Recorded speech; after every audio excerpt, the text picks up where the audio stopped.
Hello YouTube and internet world. I am back with video number 2. In this video, I am going to cover the incident that happened July 26th of this year, my first CPS accusation, Roger's behavioral health, Megan.mcdermott, who works at Roger's behavioral health, who is the person that's also got me my second CPS accusation.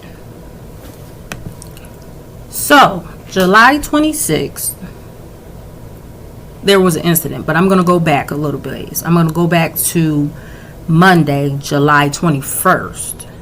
So, my son, he has mental problems. So, I'll explain in another video what those are. But he has episodes. I like to call them episodes. And Monday, July 21st, I could tell that like we're about to have one, but I just didn't know how big it was going to be.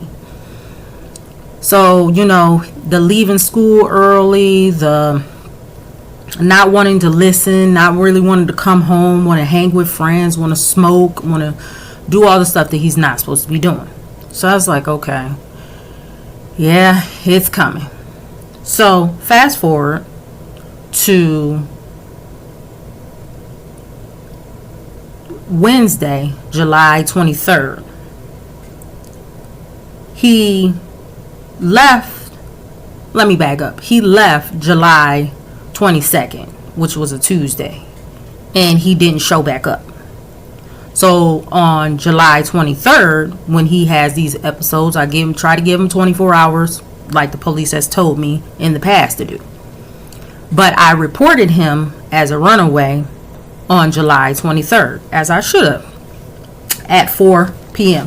This is my little ledger with all my stuff in it. That's what I'm looking at. So at 4 p.m., cop shows up, takes the report. Okay, fine.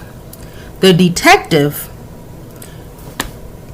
so Detective Heckenberg calls me on July 24th, which is a Thursday, at 8:37 a.m.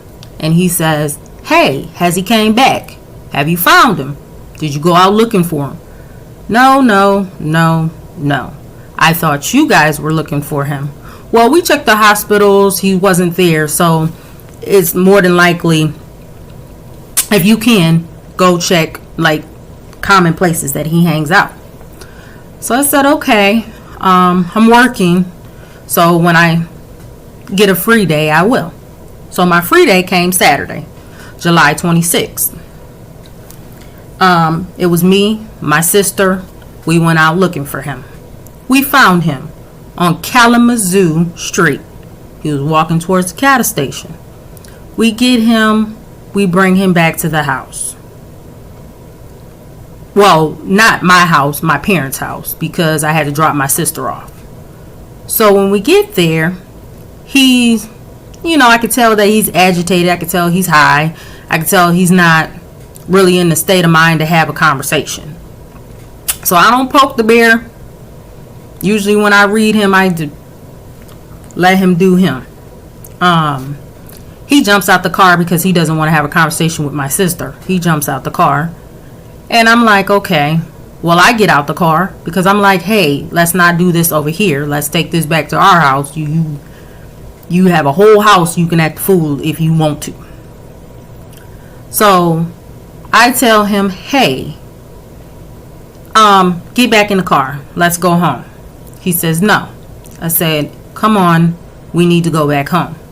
I'm not playing with you. I don't feel like doing this right now. You probably need to eat something, and you probably need to lay down. He wasn't trying to hear what I was saying. As I look back to try to point towards the car, he just hauls off and sucker punches me. Bow! Right in my face. So I lock up with him. He locks up with me in my sweatshirt. And I'm like, oh, hell no. You just punched me in my face. Sucker punched me in my face. He gets angry. He shoves me back into the garage. And I mean hard. I hit the garage. but I'm still holding on to him. And there's a chair. My parents have like this porch. There's this chair. So I fall over the chair, and as I'm going down, he lands on top of me.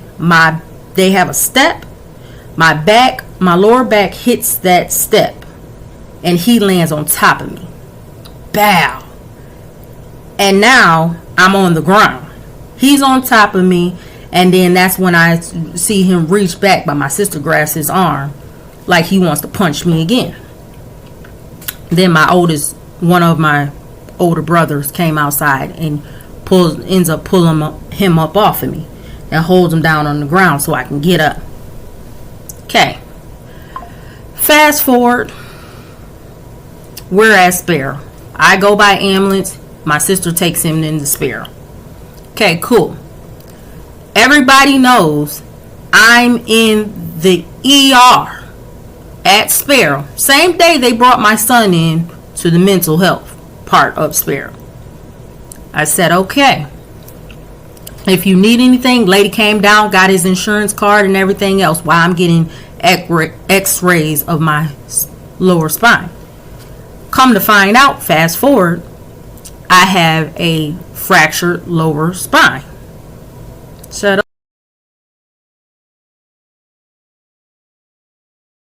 okay. So they're going to keep him, and they gave me trazodone, narco, something for itching. I can't remember what it's called. It's like Benadryl, but it's something heavier that they give you in the hospital. And then they discharged me. Now, mind you, I'm doped up because that's how much pain I was in. I left the hospital around about, I want to say 11 o'clock, 11 p.m. I get home. Didn't realize my phone was still on Do Not Disturb, but I'm sleeping. I mean, I'm out of there. I get a call saying that they need me to come sign some papers. Now, mind you, I'm out of it. I don't remember really nothing the next day. I just know I'm in a lot of pain, and they gave me medication to control the pain. My sister goes back to the hospital. She stays at the hospital the next day for 2 hours. They ended up, but I'm in and out of it. She ends up calling me, and I do remember talking or mumbling something. She said I was mumbling. But they needed me. She worked it out where I can come in the next day which was Monday. So Sunday I was what they consider unreachable. But my sister was there. But Monday, which was the 28th, they got a hold of me. So I'm up there first thing Monday morning. Me and my sister, we're up there. We're there. CMH. Now, I don't really fuck with CMH because CMH says to me that he is not a harm to himself. He does not want to harm himself. And I'm trying to tell the lady, the other part of that and others is the other part of that. So just because he doesn't want to harm himself doesn't mean he didn't harm me. Doesn't mean he didn't cause a fractured lower spine to me. So they don't want to admit him. They don't want to do nothing. They tell me, you can take him home. I said no. Because one, he's still on drugs. He's not on his medication. How he's not taking it how he's supposed to be. And I'm in fear for my life at this point. Because, I mean, how do you just say that he's not a danger to himself? What about the others? Because at the end of the day, I'm a human too. I may be his mother, but he does not have the right to abuse me. Period. So I asked for a second opinion. That's when the lady decides that she's going to call CPS. Not once did I refuse not to come get him. Not once was I not sitting up there. I have private insurance. Everybody knows that. I work at a damn good job. I have private insurance. I'm trying to work with the social worker that is at Sparrow, and she was fantastic. Melissa. Now, shout out to her because she was phenomenal. She helped me against CMH. She helped me get a second opinion that will keep my son in the hospital a little bit longer so I could find him something residential, because I was tired of doing inpatient, and keeping him for 7 to 10 days and his system ain't clean is not going to help him. Now, mind you, ooh, I can't wait for the video about the probation officer, because I'm going to read and eat on that video. But it's coming. Trust and believe. So, long story short, we didn't get him into a residential treatment within the time frame of him being at Sparrow. I couldn't do it, but me and Melissa, we was working around the clock. We got him second opinions. We got him, but they just couldn't get him processed fast enough. So I was thinking that, oh my gosh, if we release him, that I was going to have to catch him again in order to take him to the residential. But all glory to God, he stayed. So I ended up about a week and a half later, I got him into Rogers Behavioral Health. Now, Rogers called me on the 4th, and we did his intake of everything, and they told me that they will accept him by Wednesday. So Wednesday comes, I get a call. They tell me, could I get him there by 8 a.m. on the 7th? And I said, yes, I can do it. The 7th, which is August 7th. I said, yes, I could do it. I got in my car at about 3 a.m. and I got there to West Allis, Wisconsin at about 7:30 in the morning. Mind you, they're an hour behind us. So it's 8:30 our time, 7:30 their time.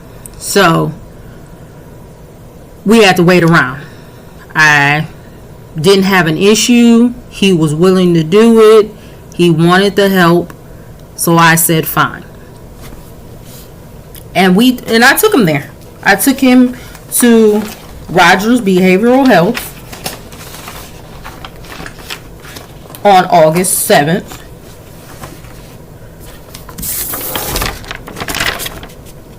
On August 7th. Now, this was a teen recovery program that he was in to help him get off drugs and address his mental issues. This was what this was supposed to be. Mind you, when I'm doing the paperwork, I let them know, because I'm very transparent. I let them know that, hey, he is on probation. When I let his attorney know, she's more than likely going to contact the probation officer to let him know that he's in treatment.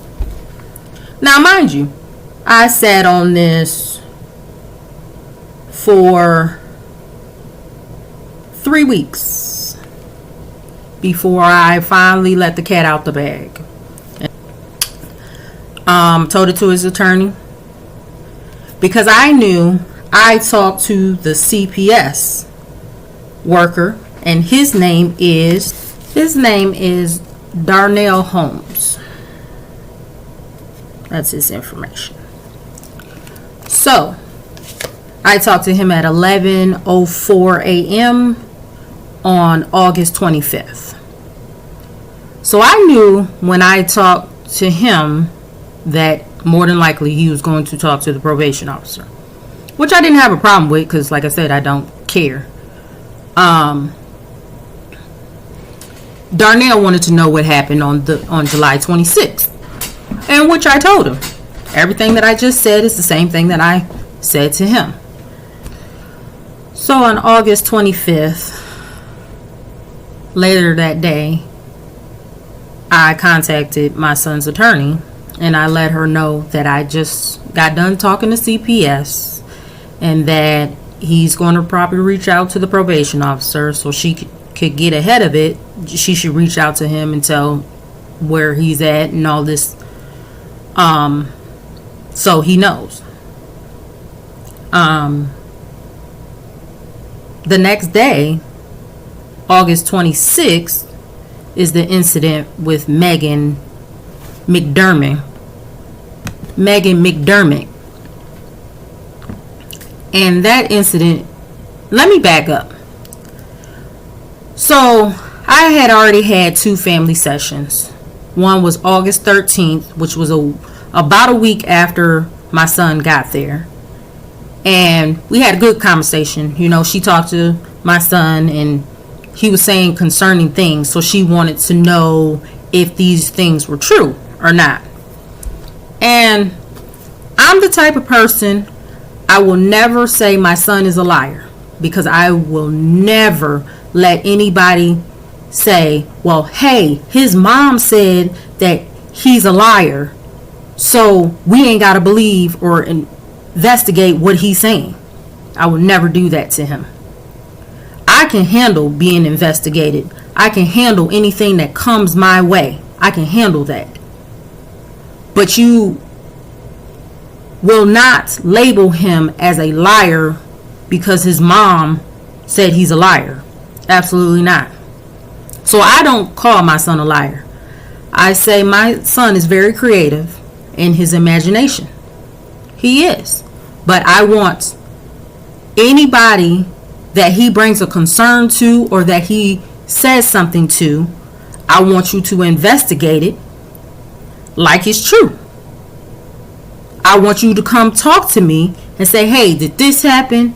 Hey, he said this. Is this true? And then we'll address it. But I will never label him as a liar, because that is not what he is.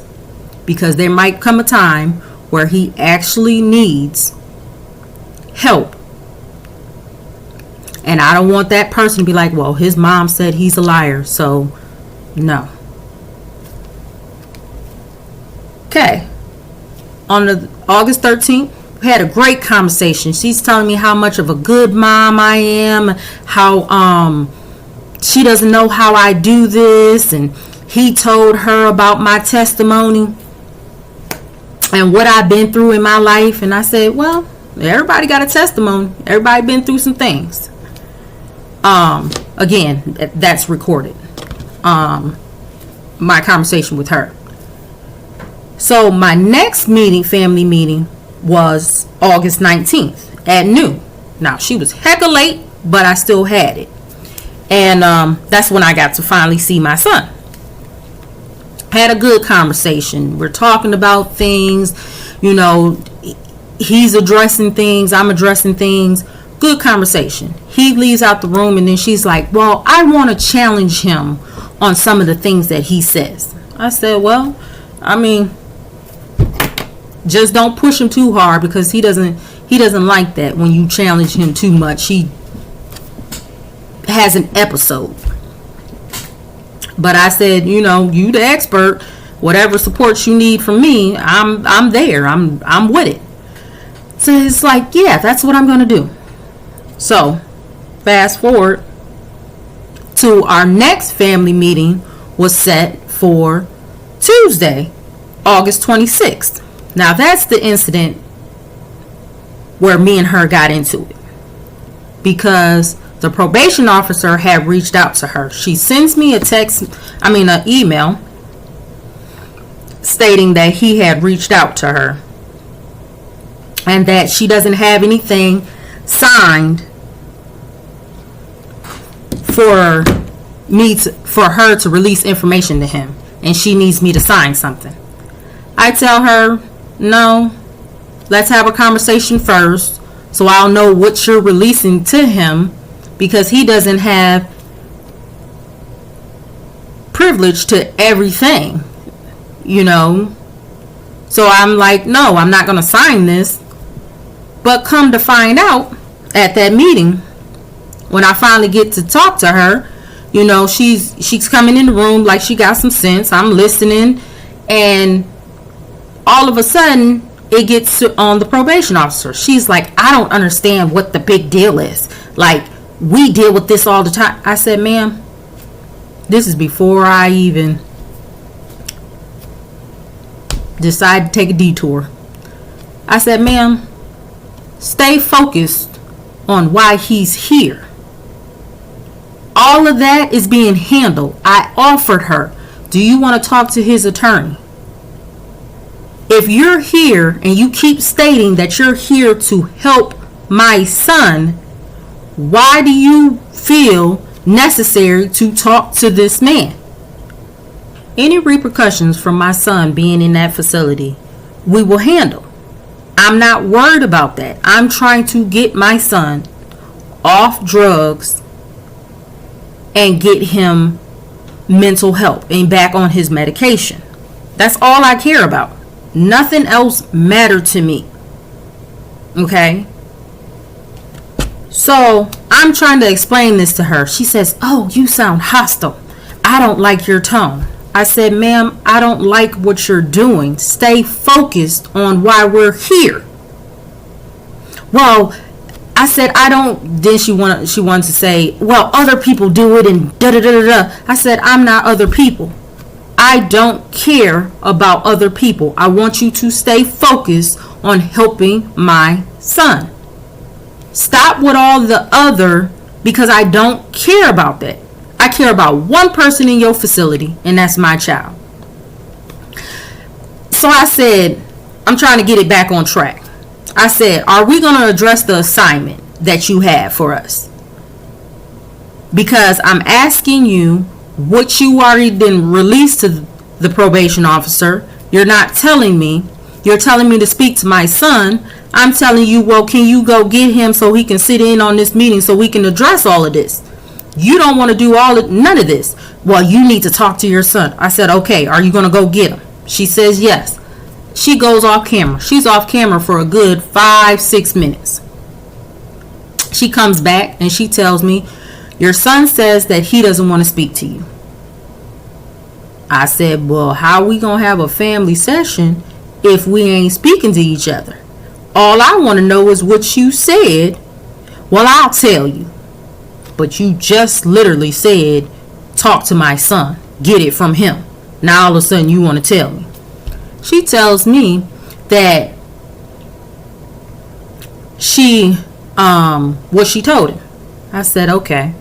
I don't see anything too concerning. I say, well, why would you tell my son not to speak to me about it? Like, that's weird. We're supposed to be transparent and we're supposed to be family support. I'm supposed to support him.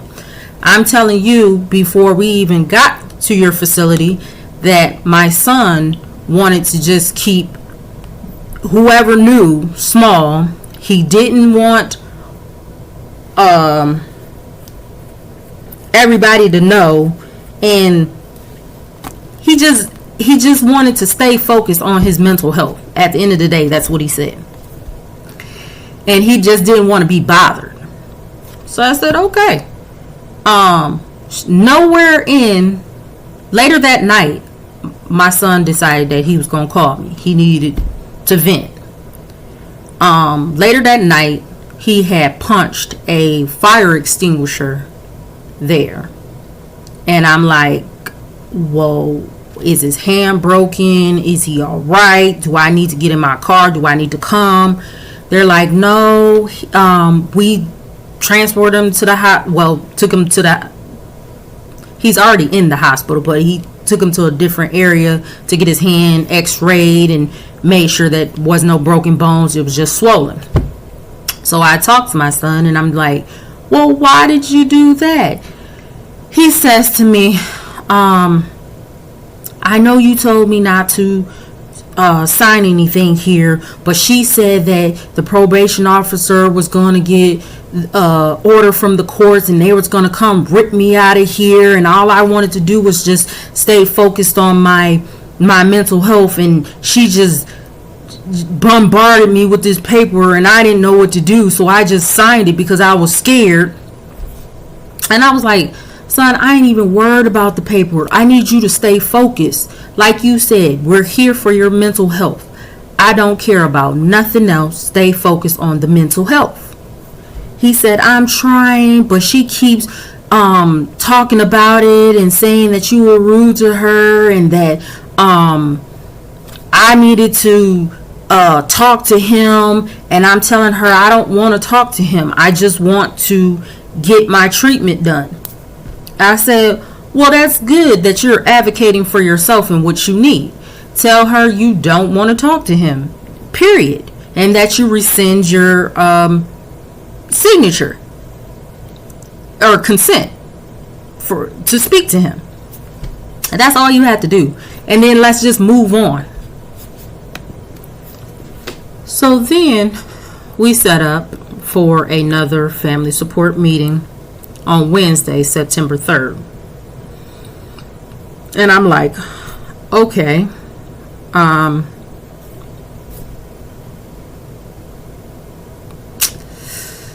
this is not going as planned. There's some other things that happened while he was in there, but that's my son's business, and I don't want to speak on that. I kind of want to keep it focused on me, the mother. So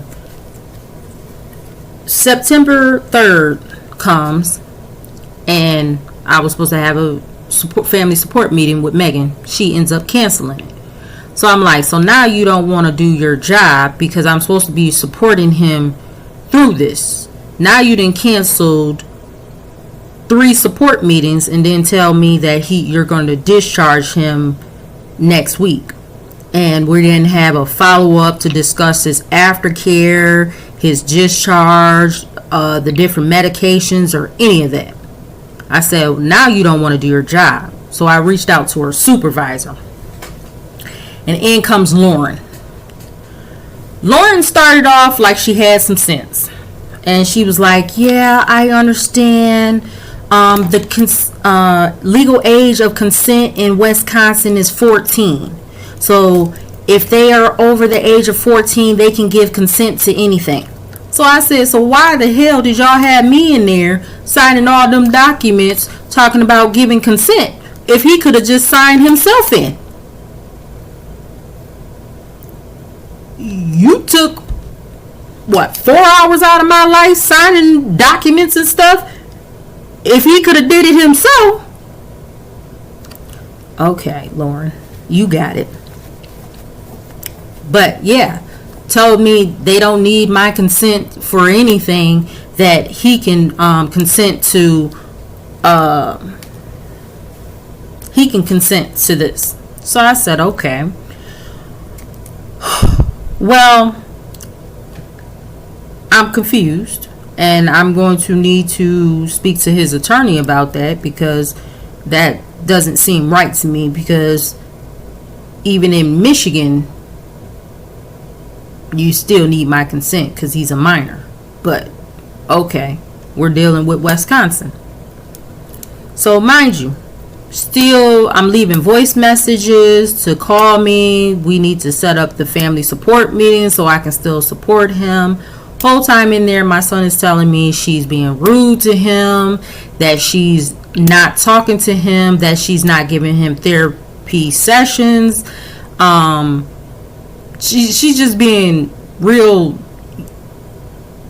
nasty to him. So I'm telling him, so is there anybody else that you can reach out to? He says that Lauren stepped up and that she, when if he's having an issue or whatever, she'll try to help him through it or whatever. But Megan wasn't doing her job. So I was like, okay. Discharge. Discharge was Saturday, because Saturday is my day off. That's September 13th was discharge day. So I made it up there. I got my son. As I'm sitting in there, I'm like, a guy comes out and he has all my son's discharge paper, aftercare, and maintenance paperwork.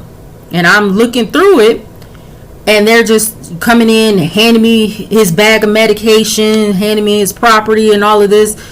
And then I'm like, well, usually we got to discuss this. We got to have a conversation. I got questions about the paperwork. Well, the guy says, well, I don't know anything. I was just told to hand you this and have you sign this. I said, I'm not signing anything, but I'll get my kid. But I'm not signing anything because we didn't have this. How do you write an aftercare, a maintenance, and a discharge? Well, discharge I understand, but the other two, and we never had a conversation. You never reached out. You never said, hey, this is the inpatient that I was telling you for that he could go to. It's like a day program that he can go to and then sleep at home. None of that was on there. So the two good conversations that we had out the window. Then she started canceling, and then she started there was no talking again. So in comes, after I pick him up, she refused to come to discharge day to explain his paperwork.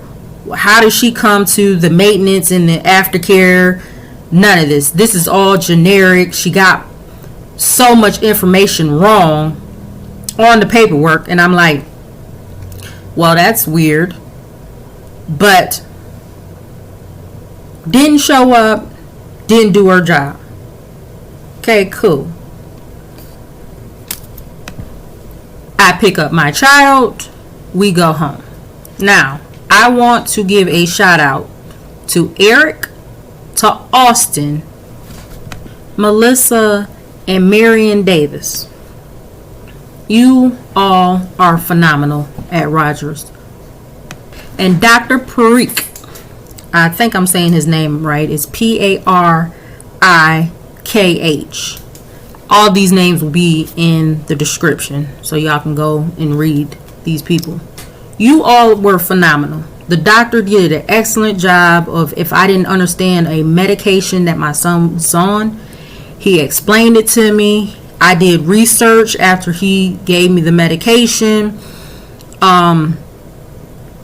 He didn't mind talking to me, explaining his reasoning for discharging him early, and what he felt, and communicating with my son's psychiatrist and psychologist here, just to explain his reasoning for the medication he put him on. They all did a phenomenal job. I don't have no quarrels with those. Mind you, I pick him up, bring him back. We are back. That's when my second allegation to CPS catches up to me. Now, Darnell, the CPS worker, showed up September 2nd at 10:38 a.m. to my house, and I didn't know that he was there. So I didn't find that out until after me and my son had to go to court. So court was on September 15th at 9 a.m. And I'm going to put that in a separate video. Probably the one about his probation officer. Because I'm going to eat down on that one. Stay tuned.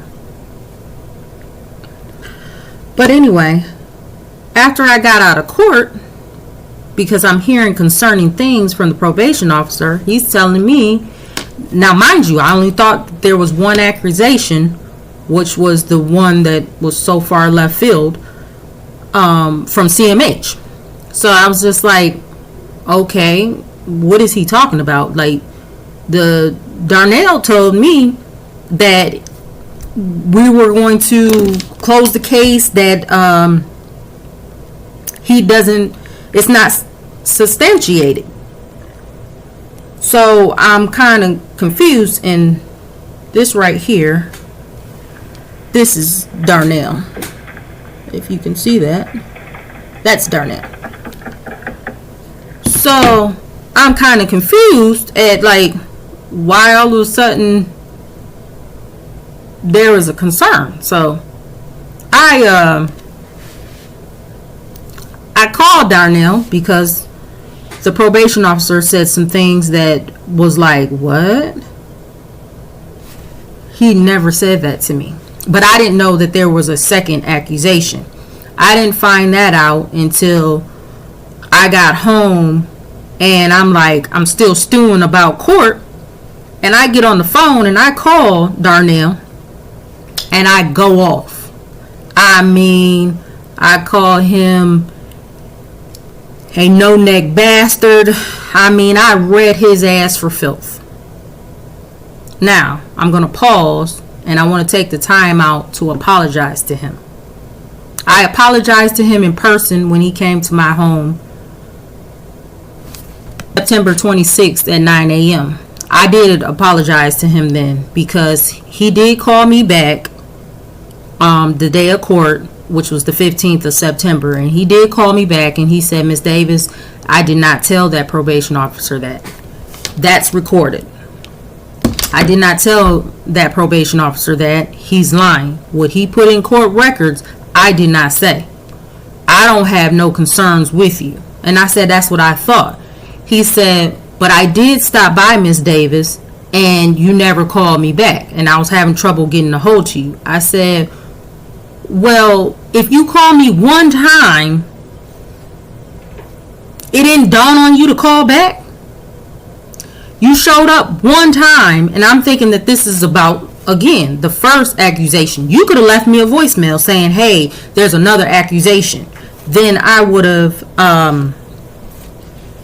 called you back. But I'm thinking this is still about the first one. If you tell me it's closed, it's closed. It's over with to me. So he said he understood. He apologized or whatever, and we set up for him to come discuss this new accusation. No, we discussed it that day. So he told me what the second accusation was. He claims that he couldn't tell me who said it. I said, well, can I get the date of when the accusation was made? He said August 27th. Mind you, August 26th is when I got into it with Megan. So she called CPS August 27th. They have 30 days to close out a case. He knew there was no validity to what she said. So he wasn't, again, he said he was not concerned about it. So on September 26th at 9 a.m., he shows up to my house. Don't have a problem. Let him in. Let him. I want to apologize to him because, like I said, I knew we had a great conversation. Both times we had a great conversation. I knew he stated that he didn't have any concerns about anything. We did do a safety plan. Here's a helpful tip. Don't ever sign their safety plans. Acknowledge them. Give them that good thumbs up. But don't sign them safety plans. That is a legal binding contract. And if you don't do what's on the safety plan, which I'm already doing now anyway, so you don't really need a signature, because I'm doing it. I'm doing everything. And they say the same thing every time. They don't add nothing new. They don't take nothing away. It's the same process that I'm already doing for my son now. Nothing different. They don't suggest anything different. It's the same thing. So, finished up on September 26th. He says to me that he's going to close this one out too. He doesn't see anything. I get to keep my kid. I said, yay. Another 2 years. Again, I have 3 kids. The twins are 19 and my baby is 16. I got nothing. I cannot wait for my next video because we have covered. So my next video is going to be the school district, because in this video I covered CPS and the mental health system. Not all of the mental health system, so I might do another video just solely about the mental health system, the things that I have experienced, and it's best to have private insurance. I'm going to tell you that right now. Thank God. I thank God every day for that. Up next is the Lansing School District.